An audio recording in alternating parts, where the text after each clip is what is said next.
Bismillahirrahmanirrahim. Assalamualaikum warahmatullahi wabarakatuh. Selamat malam teman-teman. Jumpa lagi bersama saya di sini Bagus Baraja di channel Gus Baraja. Kali ini saya ingin bercerita tentang perjalanan hidup saya. Bagaimana cara saya bisa melewati masa sulit saya yang super sulit menurut saya hingga saya keluar dari situ. Kemudian saya temukan kebahagiaan saya dan setiap doa Allah ijabah. Saya akan coba ceritakan secara singkat di video kali ini. Jadi tonton videonya sampai selesai.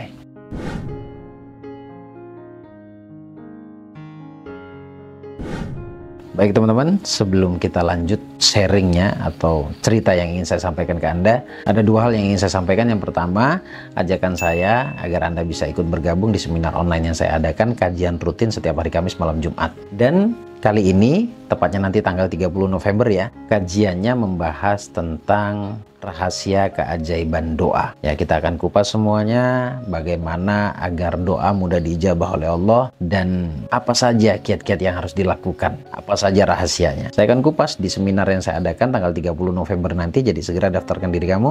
Untuk pendaftarannya langsung hubungi nomor WA yang tertera di layar monitor atau langsung klik link yang ada di deskripsi. Kemudian yang kedua, kembali saya adakan seminar offline. Kali ini saya adakan di Jakarta tanggal 14 Januari 2024. Tepatnya di hari Minggu, dengan tema Spiritual The Law of Attraction. Dan materi ini sudah sangat membawa dampak bagi banyak peserta. Setelah sekian lama saya tidak buat seminar dengan tema tersebut, kali ini insya Allah saya akan buat dengan tema yang ditunggu-tunggu, yaitu tentang The Law of Attraction. Jadi segera daftarkan diri kamu. Untuk pendaftarannya langsung hubungi nomor WA yang tertera di layar monitor, Mbak Putri, atau langsung klik link yang ada di deskripsi. Baik, video kali ini hanya sekedar video cerita ya. Cerita tentang saya, realita kehidupan saya. Saya sebenarnya berpikir beberapa kali ya, perlu nggak sih ya, saya ceritakan ini dalam bentuk satu video gitu. Dan akhirnya saya putuskan, ya kayaknya perlu. Sekali lagi, saya bukan siapa-siapa, tapi harapan saya dari cerita yang ingin saya sampaikan ini bisa menjadi inspirasi bagi banyak orang ya. Karena tujuan hidup itu tidak lain tidak bukan khairun nas anfa'uhum linnas. Manusia yang baik adalah manusia yang bermanfaat untuk orang lain. Mana tahu cerita yang ingin saya sampaikan ini bisa bermanfaat untuk kamu. Saya pernah ceritakan, saya pernah bahas di video-video saya sebelumnya tentang bagaimana saya bisa lunas hutang, riba, kemudian bagaimana saya bisa melewati masa hidup saya tentang percintaan, kemudian tentang finansial juga, dan semua itu terlewati walaupun dengan lika-liku yang sangat luar biasa ya. Mungkin ceritanya saya akan mulai ketika saya menikah. 1 tahun sampai 5 tahun masa pernikahan semuanya berjalan dengan baik-baik saja. Tetapi setelahnya masalah demi masalah mulai muncul. Saya tahu itu juga karena salah saya. Itu kesadaran sekarang loh ya. Kalau dulu masih merasa benar terus ya. Orang kalau tertindas, kalau punya masalah, itu pasti kebanyakan kalau nggak sadar ya, merasa dirinya benar, merasa dirinya tertindas, merasa dirinya dirugikan. Ya kalau saya bicara hari ini, bicara dengan keilmuan, ya sebenarnya kalau bicara salah, ya salah sendiri. Salah saya sendiri. Nah, setelah masa sulit itu datang, ya waktu itu sudah dikaruniai seorang anak perempuan, namanya Gefira Kafa'alana Mumtaz. Nah, singkat cerita, masalah demi masalah dimulai dari 5 tahun pernikahan dan pada akhirnya saya divorce. Saya bercerai, kemudian tanpa saya sadari ternyata meninggalkan bekas luka di hati saya. Kemudian berjalan seakan-akan tidak ada masalah, seakan-akan saya baik-baik saja. Tetapi ternyata karena sebab memiliki luka di hati saya, kemudian menikah lagi, ternyata pernikahan yang kedua lebih sangat-sangat menyakitkan kala itu. Apa sebabnya? Yaitu dia, karena saya punya luka batin, tapi tanpa saya sadari. Nah, dengan pernikahan yang kedua, masalah demi masalah bertubi-tubi datang dalam hidup saya. Hingga pada akhirnya dengan PD-nya saya berani mengambil riba kala itu ya. Dengan angka yang menurut ukuran saya kala itu tidak sedikit. Angkanya di atas 200 juta. Kemudian awalnya baik-baik saja karena saya punya sebuah bisnis, saya punya kafe, semua baik-baik saja di awal. Karena gelap ya karena merasa benar lagi itu, kalau saya boleh jujur, karena masih merasa benar, berani ngutang riba. Kemudian singkat cerita, bisnis saya, kafe saya mengalami sebuah musibah besar sehingga mengharuskan saya untuk menutupnya. Setelah saya tutup, otomatis hutang tidak bisa terbayarkan. Ditambah lagi pandemi kala itu, teman-teman juga pasti merasakan lah ya. Pandemi, kondisi ekonomi semakin sulit. Lalu entah kenapa ada kesadaran dalam diri saya. Yang pertama kesadarannya adalah terkait riba. Oke? Terkait riba, saya ada yang lupa. Sebelum pandemi, saya divorce lagi untuk yang kedua kalinya. Anda bisa bayangin nggak sih? Sehancur itu hati saya. Padahal kalau bicara tentang ilmunya, saya anggaplah misalkan 100%, saya sudah memahaminya 50%. Dan untuk kasus tersebut, saya sebenarnya sadar bahwa pernikahan kedua itu berangkatnya dengan sangat-sangat kuat lukanya. Jadi rumah tangga sangat-sangat tidak bisa menemukan kebahagiaan di situ. Divorce, cerai lagi, hutang semakin tidak bisa saya bayar, ditambah lagi ada pandemi. Ya, corona kala itu. Makin sulit hidupnya, sudah pasti. Saya rasa tidak saya saja sih merasakan hal itu ya. Itu berdampak pada finansial, luar biasa dampaknya. Teman-teman sabar dulu ya. Nanti di ending saya akan buka apa rahasia saya bisa melewati itu semuanya. Kemudian pandemi berakhir, masuk lagi COVID. Sekali lagi, sebagian besar manusia kala itu mengalami masa sulit. Dan saya pun ikut ambil bagian dalam kesulitan itu. Ikut ambil bagian dalam kesulitannya. Singkat cerita, ada satu keajaiban di mana dalam bentuk ide ya. Saya punya satu cara, saya mengadakan seminar. Kemudian singkat cerita, saya pernah ceritakan di satu video bagaimana cara saya melunasi hutang saya 200 lebih. Hampir 300 juta dengan sangat ajaib, hanya 2 bulan lebih keajaiban itu terjadi. Kemudian keajaiban baru lagi datang. Saya menikah untuk yang ketiga kalinya, tetapi tidak dengan bekal luka batin. Dari mulai divorce, dari yang kedua, cerai dari yang kedua, saya melakukan, ya ini caranya teman-teman ya, saya melakukan terapi itu bisa seminggu 3 kali dan waktunya selama kurang lebih 8-9 bulan. Anda bisa bayangin, seminggu 2-3 kali saya terapi luka batin. Bahkan saya tidak berhubungan dengan cewek kala itu, dengan perempuan.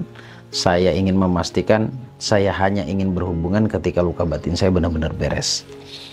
Mana yang paling terpukul antara yang pertama dengan yang kedua? Jujur yang kedua, sangat terpukul.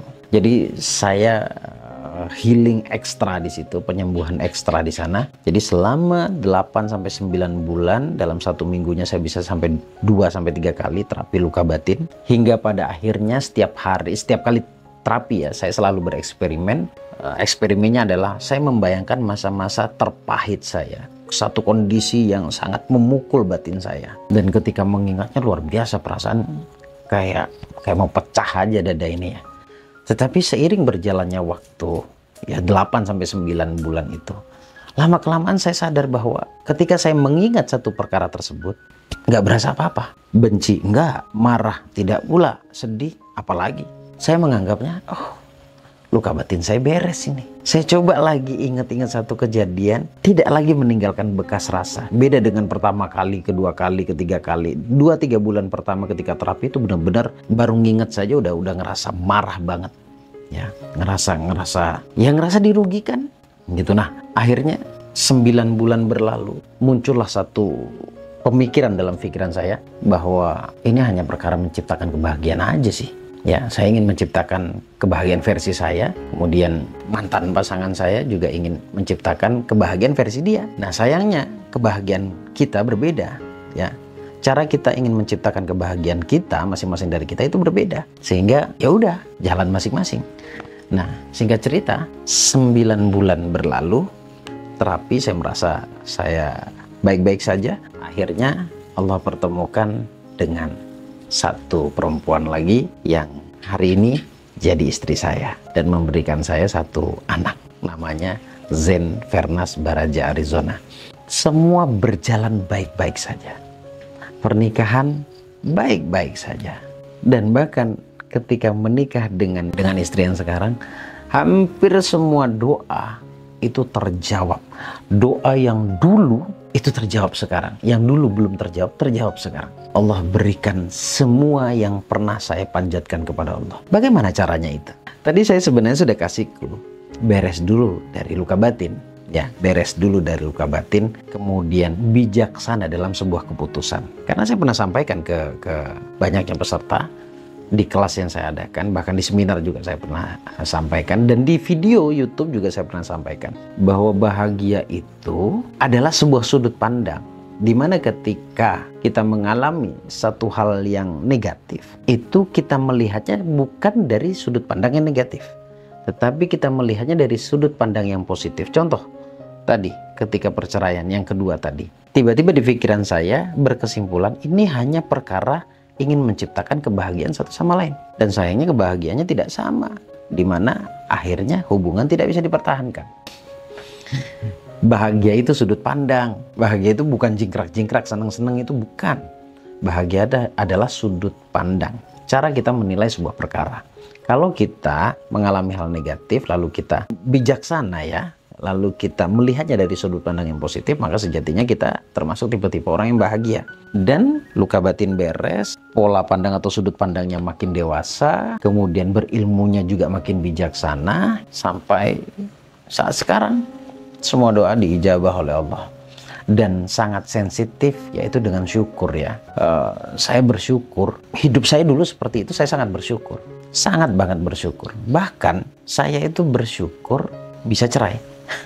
Kebanyakan orang ketika cerai dia malah frontal, dia malah berasumsi yang tidak-tidak, bahkan protes sama Allah. Banyak banget yang seperti itu. Nah, saya malah bersyukur karena kalau tidak saya melewati masa sulit itu, masa sulit hidup saya dulu, yang panjang ceritanya tadi yang saya jelaskan, itu saya tidak akan menemukan kebahagiaan yang sekarang.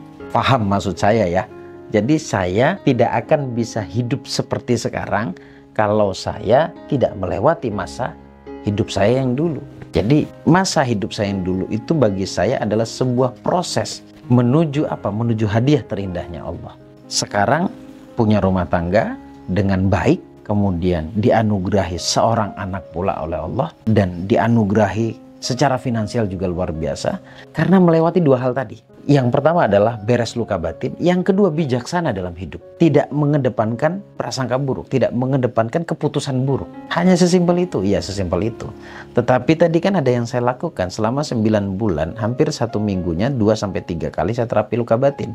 Karena saya sadar luka batin itu membawa dampak yang sangat luar biasa buruknya di masa yang akan datang. Jadi saya lebih memilih untuk break dari segala hal. 9 bulan saya terapi sampai saya menemukan rasa damai dalam diri saya. Ya, sebuah proses jatuh bangun itu biasa. Seperti itu teman-teman, tapi semua itu bisa saya lalui adalah dengan kesadaran, dengan keilmuan. Semoga cerita saya ini bisa menjadi inspirasi buat kamu, bisa menjadi nilai positif buat kamu. Saya nggak tahu ini penting apa enggak sih. Sekali lagi, saya tidak tahu ini penting apa tidak, artis juga bukan. Ya, tapi saya care sama teman-teman yang selalu nungguin video terbaru saya. Mana tahu perjalanan hidup saya yang saya jelaskan secara singkat di video kali ini bisa menjadi inspirasi buat kamu. Semoga bermanfaat. Saya Bagus Baraja. Assalamualaikum warahmatullahi wabarakatuh.